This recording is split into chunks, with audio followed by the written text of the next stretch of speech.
Hello বন্ধুরা, কেমন আছো সবাই? ত্বকের যত্নে ফেস ওয়াশের ভূমিকা বিশেষ বিশেষ গুরুত্বপূর্ণ। ফেস ওয়াশ ত্বকের ময়লা, নোংরা, অতিরিক্ত অয়েল, ঘাম দূর করে ত্বককে পরিষ্কার রাখতে সাহায্য করে।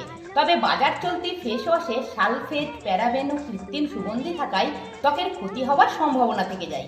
তাই আজ এনেছি এমন একটা হোমমেড ফেস ওয়াশ যা ত্বকের কোনো রকম ক্ষতি না করে ত্বকের জমে থাকা ময়লা, অতিরিক্ত অয়েল দূর করে ত্বককে সতেজ রাখবে।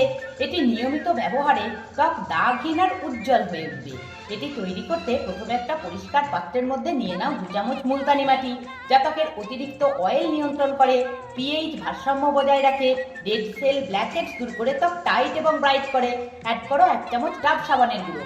এতে থাকা ময়েশ্চারাইজিং ক্রিম এবং পুষ্টিকর উপাদান যা ত্বককে ভিতর থেকে আর্দ্র রেখে ত্বকের ময়লা পরিষ্কার করে দেয়।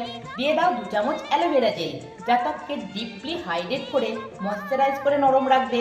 একই সঙ্গে অ্যাড করো 1 চামচ টমেটোর রস। এতে থাকা ভিটামিন সি ও লাইকোপিন নামক অ্যান্টিঅক্সিডেন্ট সূর্যের অতিবেগুনি রশ্মি ও আগুনের তাপ থেকে ত্বককে রক্ষা করে, ত্বকের কালো দাগ, ছোপ, সানটান দূর করে ত্বক উজ্জ্বল করে। সবশেষে পরিমাণ মতন গোলাপ জল মিশিয়ে ফেস ওয়াশটিকে ভালো করে তৈরি করে একটা পরিষ্কার কন্টেনারে এটাকে স্টোর করে ফ্রিজে রেখে 7 দিন ব্যবহার করতে পারবে।